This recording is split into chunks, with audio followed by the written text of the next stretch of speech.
We are back in Charlotte. We are back in the super secret commissioner bunker with ACC Commissioner Jim Phillips. Thanks for having us back. It's basketball time. But before we get into basketball and other matters, saw the news that you are now part of the NCAA Board of Governors.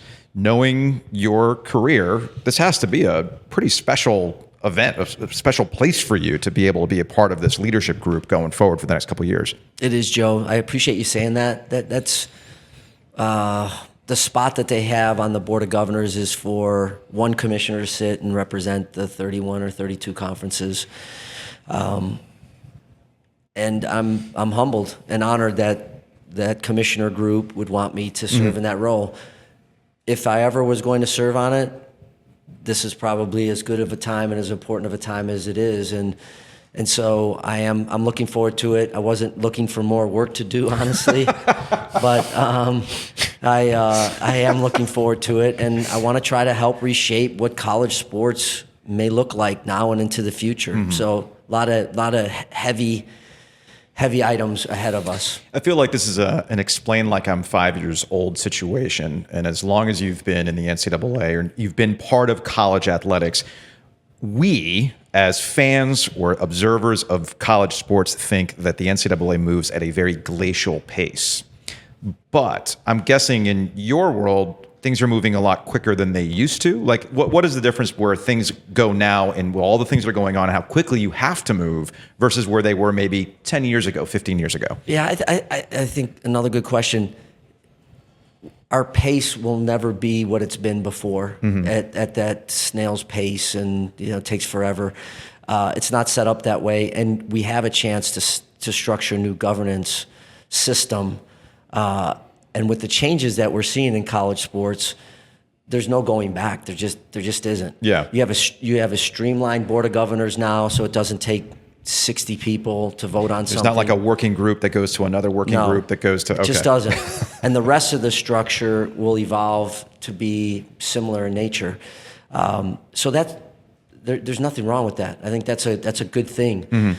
But what you have is these convergence of the House settlement, past damages, as well as going forward, what student athletes are able to now be compensated. You've got a system that needs a new governance structure to it. You have to redo enforcement. I think we all saw cases in our league and across the country where it's taken 6, 7, 8 years to adjudicate, and now you're looking at young men and women that were in middle school that are either going to pay the consequences for some past discretions or not. The advent of the transfer portal, where you can go, now pretty quickly and pretty conveniently in a moment's notice. That's where we are in the world. That's where we will be in college athletics. So we've taken some steps in that direction. And I'm looking forward to, at the end of this thing, though, the goal is to have a sustainable model for something that I think we all really enjoy and love and are passionate about. And that's going to take some work. You want to ask him one more question before we get into actual basketball? Yes, actually. We're going to call it the Rudy League. I think that's what it's been dubbed. This group of high-level, backed by big money, former TV people. We talked to Bubba Cunningham, athletics director at North Carolina, about this. He was part of this group as an ambassador for this, like, wild 72-team super college football, specifically for college football. How do you view that? I get it from North Carolina's perspective. I get it from a president's perspective. From a commissioner's perspective, how do you view something like that? Is it workable with what you know in college athletics for what they want to do to separate football from the rest of college athletics? It makes there's a lot of sense to that, right? The regionality piece of this thing that we always talk about, and we've gone the opposite direction. We just have. It makes sense to a certain point, and then you have some pretty heavy questions that have to be answered. How do you unwind some of the commitments that you've made, i.e. television media contracts? But we have a chancellor that's been involved in it. Bubba's been involved with it. We've talked with that group specifically about it, the entire board. And I think part of what we're also, to me, really need to do, and that is make sure that we're looking at any and all options that could get us to that place where we have a sustainable model. So you may have to take some of those pieces from one model and cross-pollinate it with a couple other ideas that are floating around there. Okay. But it's the right conversations for us to be having. We've had them at the presidential level, as I mentioned, chancellor level. We've also had them at a director's level. We're all trying to figure it out. But in essence, those are good conversations to have. Okay. You've married your women's basketball media days with your men's basketball media days. Is there something that the men can learn from the women to get more teams into the NCAA tournament? Good question. Here's what I would say, and I don't know if you were here yesterday at all for the forum, but at the end of the season, we had a massive undertaking on looking at the men's basketball situation. You followed it well, both of you. 3 straight years, 5 bids each year, but nobody's outperformed us. 33-15 during that time, 4 different Final Four teams, 4 different schools making it to the Final Four. So as we peeled all of that back, there's a few things that unearthed. First of all, you have to play a challenging schedule. Okay, you can go the opposite way that we saw another conference do. I was going to say the Big 12. Yeah, I don't exactly do that. I think that's going to. I think. I know for us that's not the direction that we wanted to go. We want to challenge ourselves in the non-conference. That's one. 2 is you absolutely have to win some of those games, and the narrative, whether we like it or not, starts to get etched in stone in November and December. The 3rd is we have had a drag at the bottom of the league as we peel it down. It is what it is. Sometimes, you go through coaching changes, they work. Sometimes you go through coaching changes, you don't. Sometimes you have a mass exodus from a program. That has really hurt us. That has really hurt us. And so, we feel like this year we have a chance for not to have that kind of drag where those teams play poorly in the non-conference and then they get in the conference and they start to knock off people because they start to play better. Yeah. Right? And then the final You're piece. You're subtweeting Louisville in real time right now, just so you know. But they're going in the right direction. Some of their problems, though. They're going in the right direction. Yeah. It's okay, man. It was interesting. What I was curious about, though, something that I jotted down is, you see this in college football where teams get the benefit of the doubt because of a coach. And look, I don't think anybody is, I'm not saying anything wild here to say that the ACC is going through a couple years of transition where Hall of Fame coaches have retired. So that was the brand. It was this, even with expansion, you're bringing in Hall of Fame coaches. When Louisville came in, they had Rick Pitino, Jim Boeheim. Syracuse, yeah. Right. So what is the ACC brand now? Is it as simple as we win in March? I mean, what is the brand now without the Hall of Fame coaches? How do you market yourself? Accomplished greatness. You guys been paying attention? I need a T-shirt. I do. We do have a rug. I need a T-shirt next. Yeah. Did you ask to take that rug, or was that rug given to you?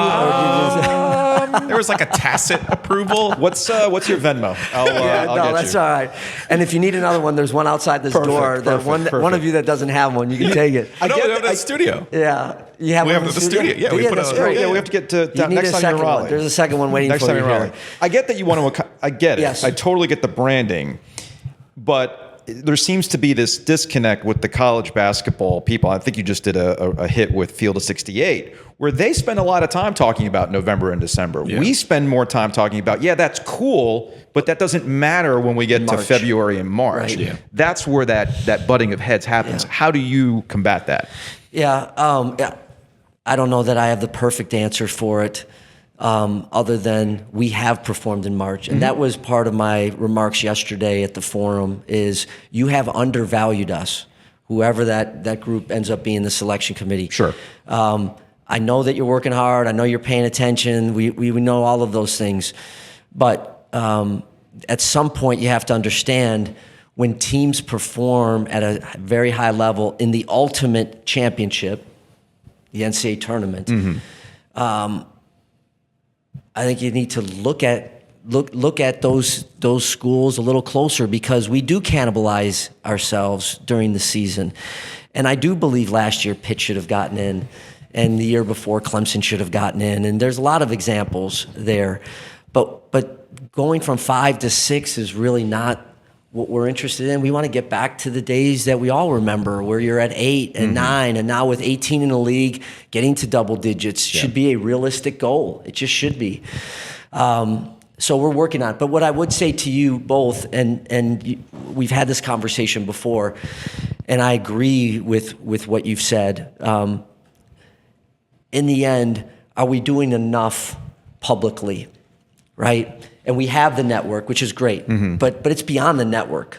It's about the partnership we have with ESPN and getting on First Take and getting on Get Up and getting on Sports Center and making sure that the hits during the pregame show or halftime shows of college basketball on ESPN, they're talking about the ACC. So that to me is more on me and Amy and our communications group to be out there in a more visible way. And I have to be better in there. I just do. Well, you got a plan. So the first step is to just go out there and try it, which I think I saw it towards the end of last year, and obviously we're seeing it this year. So I think look, you're not going to get any disagreement on that one from me on that one. I think that's the right move. Hopefully it pays off for the league, because we're just a small podcast. We can only argue on behalf of the ACC so much. Well, I like that. I like that about you guys. You were adamant. I'm glad you brought that up, because you were adamant during football about the strength of your relationship with ESPN.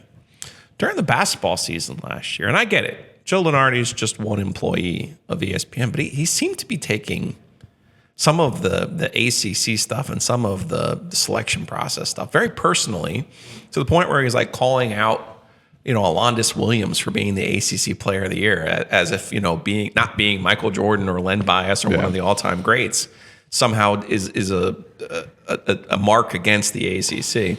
I know you guys invited him to the league meetings.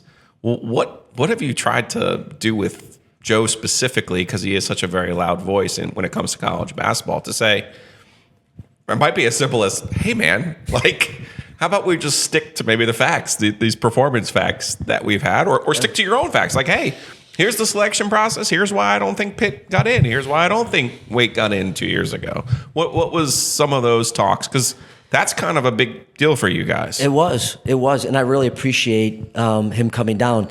And if we just kind of stayed in the bunker of a lot of incoming, hasn't been saying the nicest things about us. I don't think life works well that way. I think you go towards those conflicts or disagreements. And I was really thrilled he was willing to come down and talk with us and talk with our coaches and ADs and really get us to understand his perspective. Because at the end of the day, he gets pretty close to projecting it almost 100% every year. So he knows the formula, which I think we were also trying to understand at a deeper level. He has obviously a huge platform.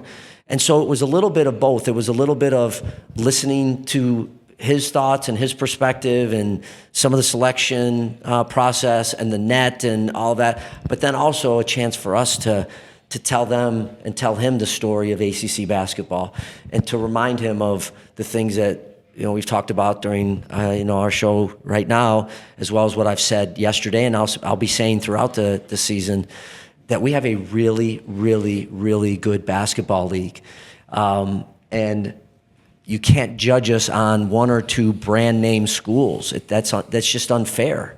It just is. We have really good teams that deserve the opportunity to play in March. They have to earn their way, but when we get towards that level, I think there should be some recognition of how good these teams are.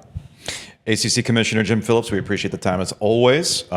We got to get you to the studio next time you're in Raleigh, and I'd like to do that. You haven't been to a hockey game yet. What if we do a 2-for-1? Let's do it. And before we don't get crazy. We just go to a hockey game. Yeah, we can just go to a hockey game. All right. We got to get to a hockey game. How will the Canes be? They'll make the playoffs. Okay. Their window for the Stanley Cup, I think, is... Don't say it. I don't want to say it's closed because anything can happen once you get into the playoffs, obviously. We've seen some crazy things, but I think they even recognize that they got their work cut out this year. It's a different group, but we're big fans of Rod Brindamore. I think he'll figure it out. We just got to get you to crank the siren. That's what we got to make that happen. Haven't been asked. They have an ACC legend, too. Eric Tulsky has a grad degree from Cal.